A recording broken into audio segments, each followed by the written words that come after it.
आप लोगों को प्रणति आईएएस में हार्दिक स्वागत है, अभिनंदन है, वंदन है। आज मैं हर्ष के दूसरे वीडियो के बारे में बता रहा हूँ। इसमें हर्ष के सांस्कृतिक योगदान प्रमुख रूप से चर्चा करेंगे, क्योंकि हर्ष का जो सांस्कृतिक योगदान है संपूर्ण भारतीय इतिहास में इनका बहुमूल्य योगदान है, जिसकी चर्चा कई सब हेडिंग के रूप में देंगे, जिसमें साहित्य में योगदान, धर्म और संस्कृति में योगदान, इन सारी पहलुओं पर विस्तार से आज हम चर्चा करेंगे।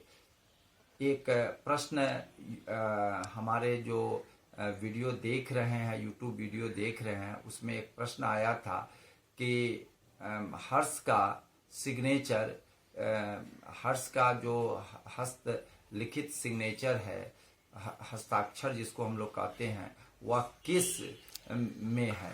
तो बांसखेड़ा जो है, बांसखेड़ा में इसका है। जो बांसखेड़ा बहुत प्रसिद्ध इसका है इंस्क्रिप्शन है, जिसमें इनके हस्तलिखित हस्ताक्षर उसमें वर्णित है। यह यूजर के द्वारा पूछे गए प्रश्न थे, उसको मैंने चर्चा किया। अब हम इनके सांस्कृतिक योगदान की आज विस्तार से हम चर्चा करेंगे। इन्होंने कश्मीर में अवस्थित बुद्ध के दांत पर जो स्तूप बनाए गए थे, उसको वहां से ये कन्नौज में लाए और कन्नौज में महाविशाल स्तूप का निर्माण किए। यह जो व्यवस्था किए, वह उस समय एक अद्भुत व्यवस्था था, और वह जो है बहुत सुंदर स्तूप था। लेकिन बाद के शासकों ने उसको तोड़ दिया, जो अभी हम लोगों को देखने को मिलता नहीं है। लेकिन उस तत्कालीन जो विश्व था, उसमें वह एक अद्भुत स्तूप था। मैं एक और चर्चा कर दे रहा हूँ कि नालंदा में जो उन्होंने एक बौद्ध विहार की स्थापना किए थे, जो तांबे का था, और उसमें बौद्ध लोगों के लिए, बौद्ध भिक्षुओं के लिए रहने की सारी व्यवस्था किए थे। तो भी उनकी दानशीलता और बौद्ध धर्म के प्रति समर्पण और सांस्कृतिक योगदान, यह दोनों बौद्ध धर्म से संबंधित था। यह बहुत अविस्मरणीय था। अब मैं उनके सांस्कृतिक योगदान पर आ रहा हूँ।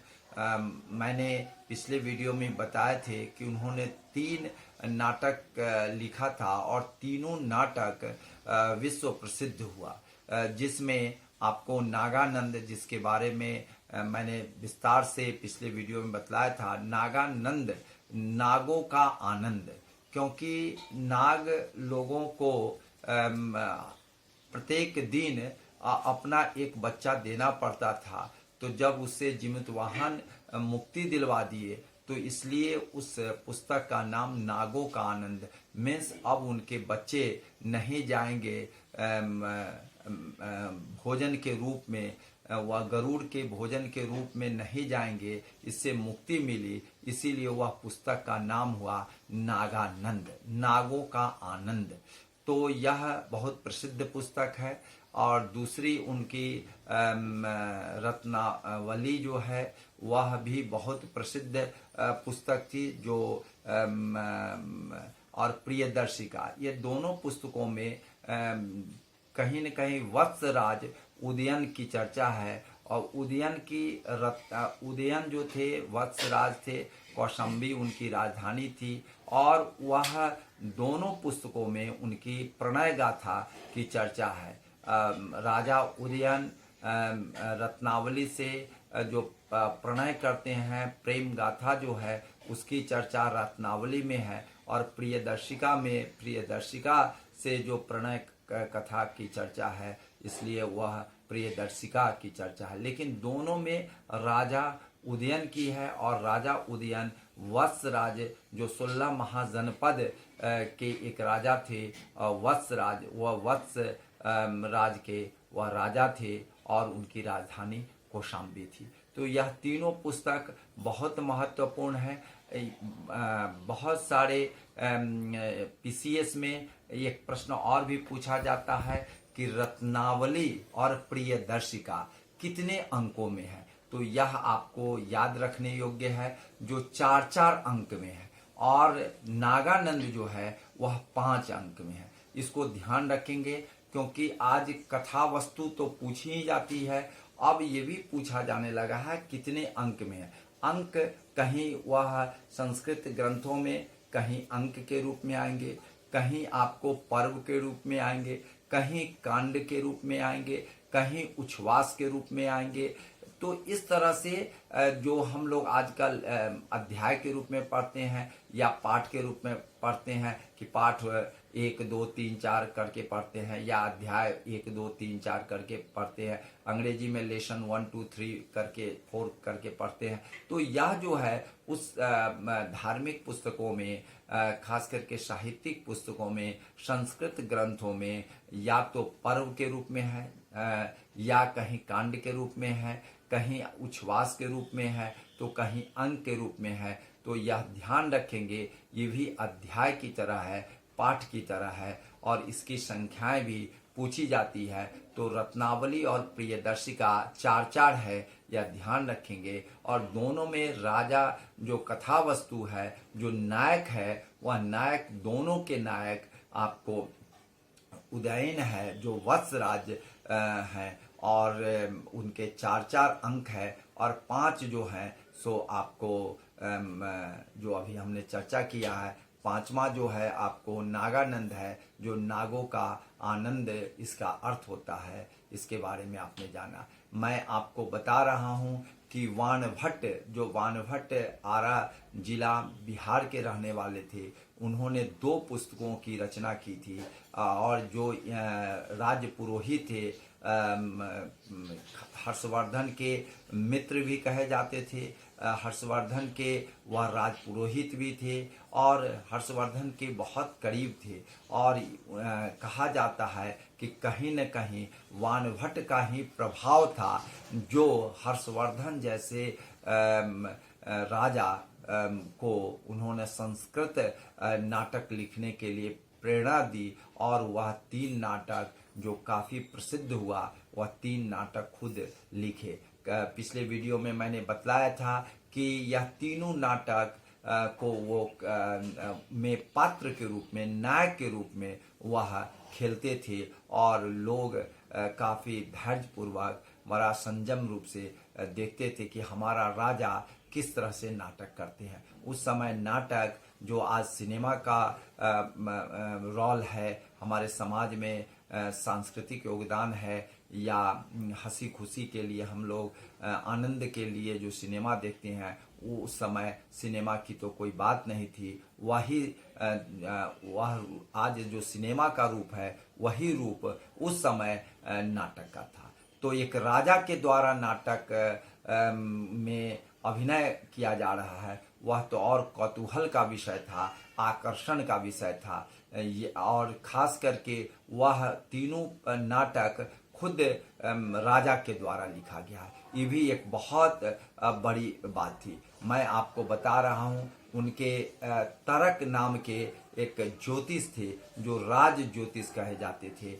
इनके बारे में भी कई परीक्षाओं में पूछा गया है। कई पीसीएस, कई पब्लिक सर्विस कमीशन जो उत्तर प्रदेश लोक सेवा है, उसमें पूछा गया है कि तरक जो थे राज ज्योतिषी थे। दूसरी बात है मातंग दिवाकर, वो भी बहुत बड़े साहित्यकार थे, कवि थे। उसके बाद हरिदत्त और जयसेन, ये 2 की चर्चा बहुत प्रसिद्ध है, क्योंकि हरिदत्त जो थे और जयसेन उड़ीसा के रहने वाले थे। हर्ष ने इनकी विद्वता से इतना खुश हो गए कि 80 गांव को उन्होंने दान में दे दिया था। 80 गांव को दान में दे दिया था, और वह विद्वान फिर से उनको लौटा दिया, कहा कि आप इसको जनता की भलाई के लिए इसका उपयोग कीजिए, मुझे ज़रूरत नहीं है। तो यह दानशीलता का भी बहुत बड़ा और विद्वानों के प्रति जो श्रद्धा और सम्मान था यह हर्ष को के चरित्र को बतलाता है। और हर्ष एक विद्वान संरक्षक ही नहीं, बहुत बड़े दानी के रूप में भी उनका नाम आता है। मैं ये बता रहा हूँ, ह्वेनसांग, चीनी यात्री ह्वेनसांग को बहुत मानते थे, जिन्होंने सी यू की याद रखेंगे ग्रंथ लिखा था। उसमें हर्षकालीन सारी व्यवस्थाओं को बहुत बढ़िया से चर्चा किए थे और वह उनको बड़ा सम्मान करते थे। पिछले वीडियो में मैंने बहुत सारी चर्चा इनके बारे में किया था और उनको 5वां जो बौद्ध संगति हुआ, उस बौद्ध संगति में महायान के बहुत बड़े प्रवर्तक के रूप में उभरे और आपको उसकी अध्यक्षता भी ह्वेनसांग ही किए थे। तो ह्वेनसांग की चर्चा मैंने किया है। इनको भी अपना राजाश्रय इन्होंने दिया था। इसके अलावे अन्य कई लोग थे जिनकी खास करके आपको सूर्य शतक और सुभाषित वली के रचयिता मयूर थे। मयूर भी बहुत बड़े विद्वान थे। जो सूर्य शतक इनकी बहुत प्रसिद्ध, सुभाषित वली भी इनकी प्रसिद्ध पुस्तक है, लेकिन सूर्य शतक बहुत प्रसिद्ध है और उसके रचयिता ये थे। तो मैं ये कहना चाह रहा हूँ कि इतने जो विद्वान थे, उनके संरक्षण में कई अच्छी अच्छी पुस्तकों की रचना आई, जो हर्षवर्धन की विद्वता और उसके संरक्षण को प्रमाणित करता है। मैं अब आगे आ रहा हूँ कि ये जो वाणभट्ट जो लिखे थे, आपको ये जो विश्व की प्रथम उपन्यास के रूप में जाना जाता है, कादम्बरी को क्या हुआ कि जब वाणभट्ट लिखने लगे तो अभी पूरा कर ही नहीं पाए थे कि वह क्या हुआ कि उनका देहांत हो गया। तो उनके बेटे, बड़े बेटे पुलिंद भट्ट, जो भूषण भट्ट भी कहलाते हैं, उन्होंने उसको पूरा किया। तो उसको 2 भागों में बांटा जाता है। जो वाणभट्ट के द्वारा रचना की गई थी उसको पूर्व भाग, और जो पुलिंद भट्ट उनके बड़े बेटे के द्वारा, या भूषण भट्ट, 2 नाम जनरली कॉमनली लोग याद करते हैं, तो उनको भूषण भट्ट भी कहा जाता है और उन्हीं का नाम है पुलिंद भट्ट। वैसे वाणभट्ट के 2 बेटे थे, तो कन्फ्यूजन नहीं आए आपके दिमाग में, इसीलिए मैंने बता दिया कि पुलिंद भट्ट और भूषण भट्ट एक ही व्यक्ति का नाम है जो उनके बड़े बेटे हैं। बहुत सारे बच्चे जानते हैं कि उनके 2 बेटे थे, तो हो सकता है ये छोटे बेटे हों। नहीं, ये दोनों बेटे इनका एक ही है, पुलिंद भट्ट और भूषण भट्ट, जो इसके कादम्बरी के उत्तर भाग को उन्होंने रचना की थी। तो पूर्व भाग को खुद वह लिखे थे और उत्तर भाग को पुलिंद भट्ट लिखे थे। मैं ये कहना चाह रहा हूँ कि इन्होंने आर्थिक भी बड़ी योगदान दिए थे। उसमें कहीं न कहीं सांस्कृतिक योगदान भी जुड़ा हुआ है कि उनकी 2 मुद्राएं प्राप्त हुई है। एक मुद्रा सोनीपत से प्राप्त हुई है और दूसरी मुद्राएं जो है नालंदा से प्राप्त हुई है। सोनीपत के मुद्राओं में शिव और उनके वाहन जो है नंदी का चित्र है उसमें, और नालंदा के में उस पर लिखा हुआ सार्वभौम लिखा हुआ है, माहेश्वर शब्द लिखा हुआ है, और उनके महाराज धीराज लिखा हुआ है, और श्री हर्ष का नाम लिखा हुआ है। श्री हर्ष मीन्स बहुत सारे लोग दूसरे से तालमेल रखना चाहते हैं, बहुत सारे इतिहासकार, लेकिन श्री हर्ष मीन्स हर्षवर्धन। अधिकतर इतिहासकार हर्षवर्धन को ही श्री हर्ष की चर्चा करते हैं। तो उसमें श्री हर्ष लिखा हुआ एक बहुत बड़ी बात है कि दोनों सिक्के के बारे में भी विभिन्न प्रतियोगी परीक्षाओं में पूछा जाता है। इसको आप लोग ध्यान रखेंगे।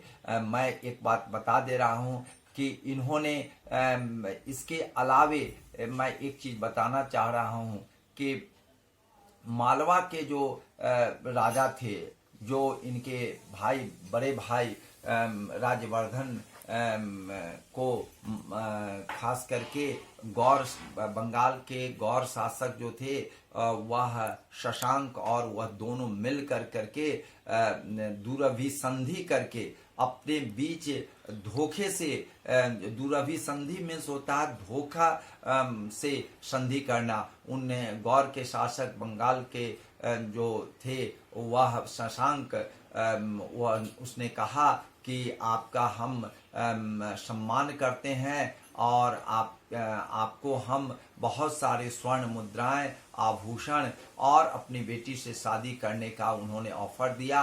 वह उनके महल में जाते हैं और वह दुरभिसंधि के कारण उनको हत्या कर देते हैं। यह एक बहुत बड़ी बात हो जाती है। लेकिन मैं ये कहना चाह रहा हूँ कि वह जो मालवा के राजा थे और ये गौर के जो राजा थे, दोनों की दुरभिसंधि से उनके बहनोई भी मारे गए थे और ये इनके बड़े भाई भी, हर्ष के बड़े भाई भी मारे गए।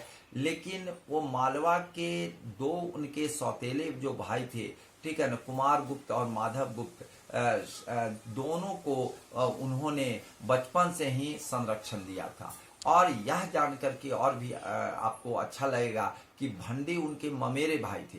तो यह मालवा के दोनों राजकुमार और भंडी और हर्ष का जीवन जो है सो बचपन में एक साथ गुजरा था। और यशोमती और उनके जो पिता माने हर्षवर्धन, यशोमती के जो पति थे, ठीक है ना, प्रभाकर वर्धन, वह दोनों उस भंडी को और यह दोनों मालवा के जो राजकुमार थे उन सबको बहुत बढ़िया से संरक्षण दिया। यह उनके पारिवारिक उदारता का भी परिचायक है। और वही भंडी जो इनके बहुत बड़े सहायक के रूप में रहे और प्रधान सचिव के पद पर रहे और उनको यह खबर दिया कि आप जो अचानक जो उनके भाई की मृत्यु का खबर मिले तो हर्षवर्धन उस समय 16 वर्ष के थे, जा करके वह गौर और मालवा पर आक्रमण करने के लिए अपनी सेना के साथ आगे बढ़े। तो भंडी ही ने बतलाया कि आपकी बहन राजश्री जो है वह विंध्य पर्वत पर सती होने जा रही है। तब वह जो है अपने मित्र के साथ वह जाते हैं और सती से बचाते हैं। यह भी घटना बहुत ही मार्मिक है और अपनी बहन के प्रति उनका कर्तव्य एक की पराकाष्ठा दिखाई देता है। इसी कारण उन्होंने, जब उनकी बहन जो चाहती थी कि हम राजपाट में नहीं हैं, तो वह अपना राज्य जो है हर्षवर्धन को दे दिए। तो यह मैं कहना चाह रहा हूँ कि ये 5 वर्ष पर एक और हम आपको इनकी दानशीलता के बारे में बता देते हैं। हर 5 वर्ष में प्रयाग में संगम के तट पर वह एक विशाल आयोजन करते थे और उस विशाल आयोजन का जो परिणाम था वह जो था जिसमें वह करीब करीब अपनी सारी चीज़ों को, केवल सेना के जो हाथी घोड़ा उस सब को छोड़ करके अपने वस्त्र और आभूषण भी दान कर देते थे। और अंत में वह अपने वस्त्र जो है बहन से मांग कर, राजश्री से मांग करके पुराने वस्त्रों का वह अपना उपयोग करते थे। यह उनकी दानशीलता की बहुत बड़ा परिचायक है। और उनके जो उस प्रयाग की वर्णन करते हैं कि कई दिनों तक लगातार वह चलते रहता था और 10,000 जो बौद्ध भिक्षु को वह दान देते थे। एक स्वर्ण मुद्राएं के साथ अंग वस्त्र से लेकर के अन्य चीज भी दान देते थे। अन्य जो अबाल है, वृद्ध है, विधवा है, बूढ़ी माताएं हैं, उन लोगों को भी वह दान देते थे। तो यह दानशीलता की उनकी पराकाष्ठा थी। यह हर्षवर्धन कहीं न कहीं एक अच्छे राजा का, एक आदर्श राजा का हर गुण उनमें था और उनके परिवार का भी, सभी लोगों का बड़ा ही अच्छा आदर्श था। ऐसे राजा बहुत कम मिलते हैं क्योंकि उनके पिता, उनके माता, उनके भाई, उनकी बहन और वह अपने खुद वह दानशीलता के पराकाष्ठा में थे। वैसे इनके ये खुद शैव थे, लेकिन बाद में इन्होंने बौद्ध के संरक्षण और प्रचार के लिए सर्वस्व न्यौछावर कर दिए। तो मैं आप लोगों से आग्रह करता हूँ कि इसका जो टेक्स्ट है, नोट्स है, वह आपके डिस्क्रिप्शन बॉक्स में आपको दे दिया जाता है। वह नोट्स आप जरूर पढ़ेंगे, क्योंकि आपको 10, 15, 20 किताब इस लॉकडाउन की स्थिति में आपको उपलब्ध नहीं हो पाएगा, और नोट्स में बहुत ज़्यादा आपको पैसे खर्च हो जाएंगे। कोई भी आपको देता है तो काफ़ी पैसे खर्च हो जाएंगे। मैं आपको सारे नोट्स आपको दे रहा हूँ, आपको प्रश्नोत्तरी भी दे रहा हूँ जो वीडियो के रूप में रहेगा, उसको भी आप देखेंगे। और आपको एवरीडे करंट का है वो भी हम आपको प्रोवाइड कर रहे हैं, जो आप देखेंगे तो आपकी तैयारी बहुत बढ़िया रहेगी। लॉकडाउन की स्थिति में आप लोग जरूर वीडियो को एक बार नहीं 2 बार आप देखें। और करंट जो न्यूज़ है टेलीग्राम में जो डेली हम डाल रहे हैं, तो वह जो है आप जरूर से देखें और उसको मनन करें, क्योंकि पत्रिकाएं भी नहीं मिल पा रही, आप घर से तो निकल नहीं रहे हैं लॉकडाउन की स्थिति में, तो आप जो है उसको जरूर से पढ़ें। बहुत सारी पुस्तकों का सार तत्व, कम से कम 20-25 पुस्तकों का मैंने मुख्य बातों को, और जितने भी 8 पब्लिक सर्विस कमीशन है और अन्य यूपीएससी है और अन्य परीक्षाओं को ध्यान में रख करके सारे चीज़ों को मैंने डाल दिया है। इसलिए आपको नहीं नोट्स की चिंता करना है, न प्रश्नोत्तरी की चिंता करना है, नहीं आपको करंट की चर्चा करना है। इसलिए आप इसको ध्यान से 1 बार नहीं, 2 बार नहीं, 3 बार नहीं, 4 बार नहीं, 5 बार आप करेंगे तो आपको कंठाग्र हो जाएगा, और एग्जाम परीक्षाओं में आपको ऑप्शन ढूंढने की जरूरत नहीं है, डायरेक्ट आप आंसर पर क्लिक करेंगे। यही मेरी शुभकामना है। आप जरूर मेरे चैनल को, प्रणति आईएएस चैनल को सब्सक्राइब करेंगे, शेयर करेंगे, बेल आइकन दबाएंगे और सारे लोगों को जरूर बताएंगे, क्योंकि सर्वे भवन्तु सुखिनः, सर्वे सन्तु निरामया, सर्वे भद्राणि पश्यन्तु, माँ कश्चित् दुःखभाग् भवेत्। यह जो है सबकी हित की चिंता करना, जिस तरह से हमारा काम है, आपका भी एक नैतिक दायित्व है कि इसका पालन करते हुए सबको बताएं, सबको पढ़ाएं। शिक्षा दान से इससे बड़ा कोई दान नहीं है। धन्यवाद। जय हिंद, जय भारत।